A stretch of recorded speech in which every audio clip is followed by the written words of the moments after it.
I thought our guys showed a lot of toughness, resilience. We came off a tough loss against Oregon and easily could have let that loss turn into two, but thought they got their minds right, ready to play. I thought they executed the defensive game plan outside of transition buckets, which that's what they do best. And we didn't do a great job, particularly in the first half with it. Outside of that, in the half court, I mean, they struggled. And I thought our guys did a really good job executing the game plan. I was super happy for these two guys. I mean, Houston, unselfish enough to come off as a red shirt and come in. We were plus 12 in his 9 minutes, hit 2 threes, made some huge defensive plays, some rebounds, had a tip that kept an offensive rebound alive. And I think we got a dunk on that play. So he was great. Jarin kind of settled in and made some big threes for us. I thought he did a great job on RJ Davis, who's not easy to guard. I mean, RJ is one of the best guards in the country. And, Jarin, for being a kid that's supposed to be a freshman in college this year, he came on a year early and just 19 years old. I thought did an unbelievable job on RJ, as well as Houston and Darian Reed. We tried to keep some size on Davis. He got his shots up, which we kind of knew. He was, I think he averaged 22 field goal attempts in the two previous games we played him. So he got 24 up tonight, but we just wanted to make him as tough as we could. And he had some tough ones. But I thought our guys keeping some size on him, making him shoot very tough shots, I thought was pretty good. So, Coach Adams did a great job with the defensive game plan. For the most part, we took care of the ball, but late against the press and late in the first half, we weren't good with it. But we did a better job taking care of the ball over the course of probably the other 34, 35 minutes. So. Our questions of players, Blake? Yeah, Houston, just what went into your decision to come off the red shirt, and what was it like getting to officially play a game with these guys? Yeah, so obviously, like my prayers are out there with Latrell. He's a big part of this team.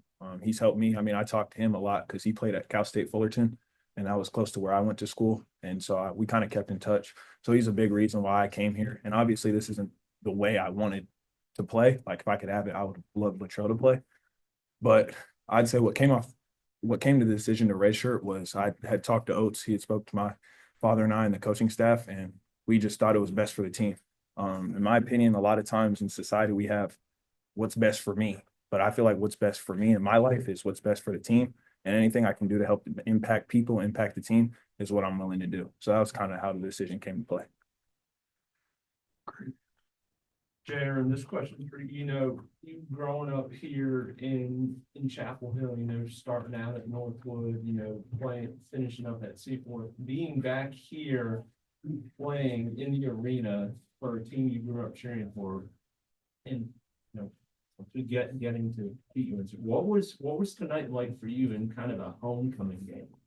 Yeah, it's definitely a surreal feeling. I've been to quite a bit of their games. My mom played here too, so it's just nice being back, and it's always great to get the win. How often did you ever watch the Tar Heels get beat by 15 in the games? Yeah, not much. So yeah, it's definitely something special tonight. And how much family was here for you today? Oh yeah, a lot. Like over 15, over 20. Yeah, over 20. So yeah, a lot of family here, and then of course, special occasion. So yeah, our team bounced back after the Oregon loss, got together, and really bounced back. Jarin, can you describe your relationship with Drake Powell? Right, UNC, you guys were teammates and then rivals in high school growing up here. Just describe your relationship and what was it like getting that back and forth with him in that second half? You guys got to guard each other a little bit. You hit a three, he came down, hit a layup. What was that like? Yeah. Drake's a great player. I played with him at Northwood my freshman year. Great guy. It was great going against him in the game. He showed off some moves. I hit some shots too. So it goes back, and he's a great player. Last one for players. Okay, thanks, guys. Thank you.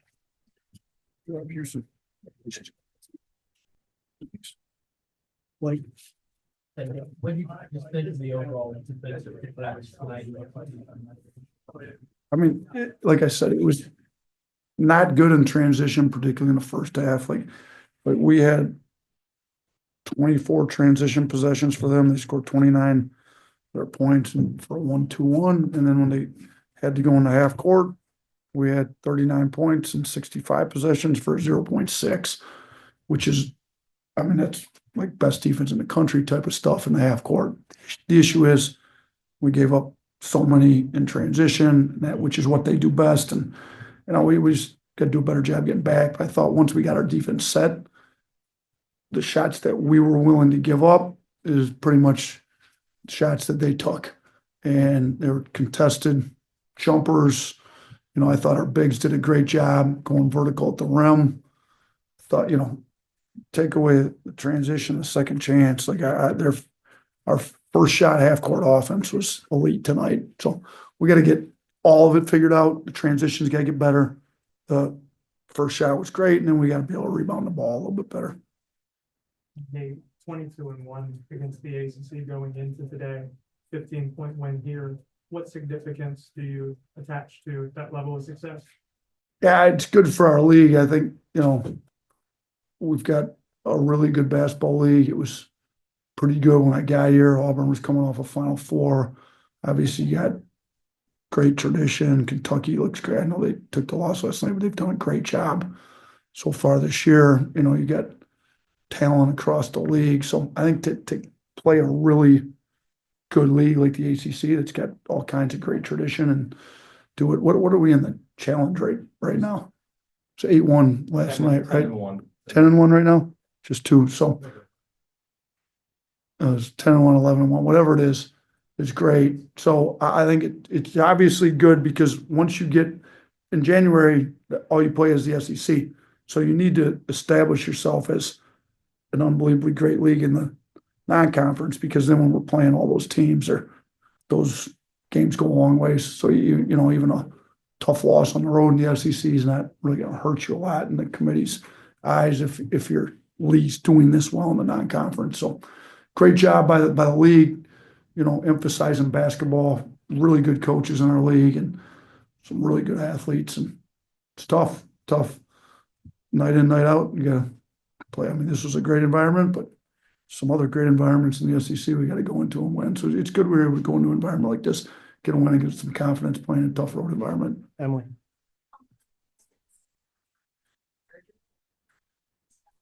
Yeah, I texted with him a little bit this afternoon.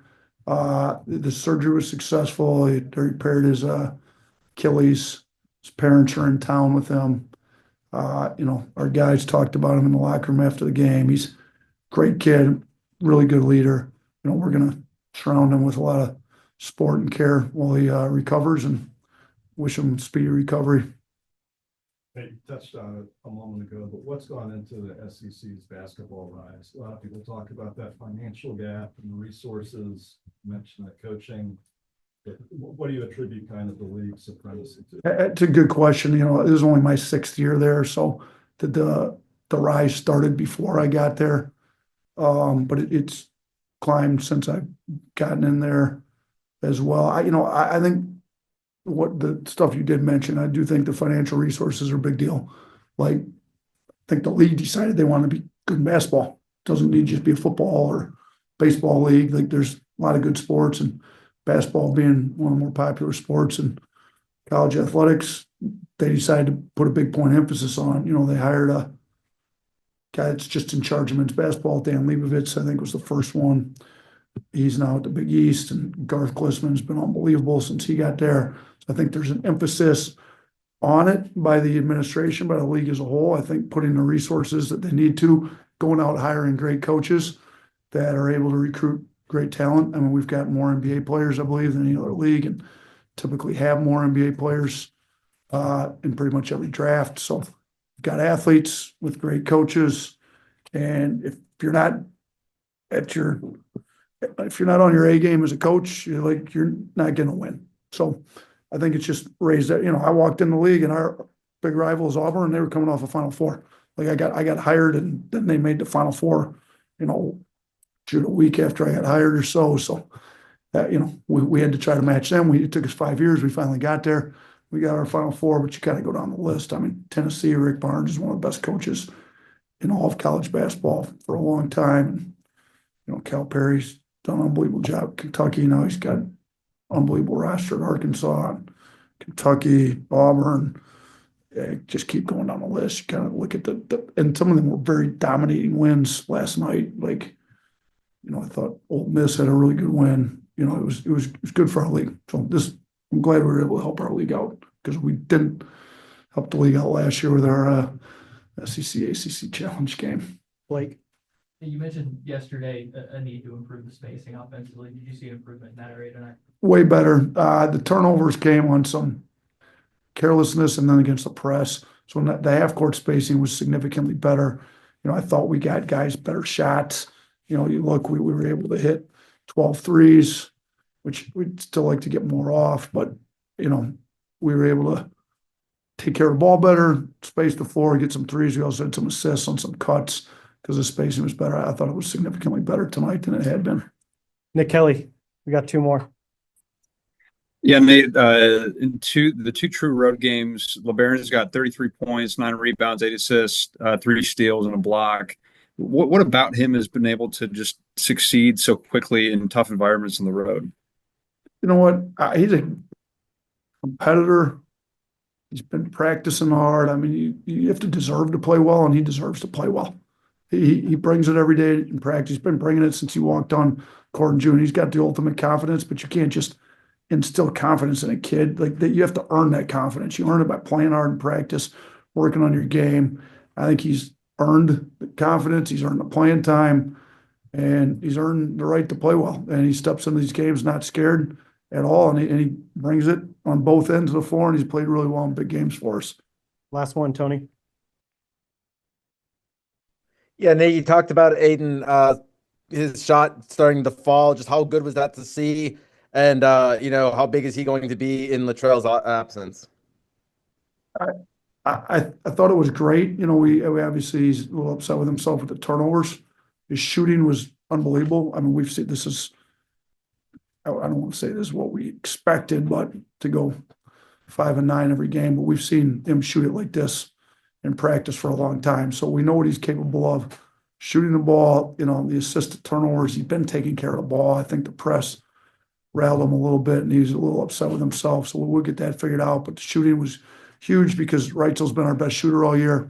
So we need somebody to step up and make some threes. So he hit 5 of our 12 threes, and I thought the minutes he gave us were great. We'll get him a little bit better on defense and better taking care of the ball moving forward. Thank you, guys. Thanks, Coach.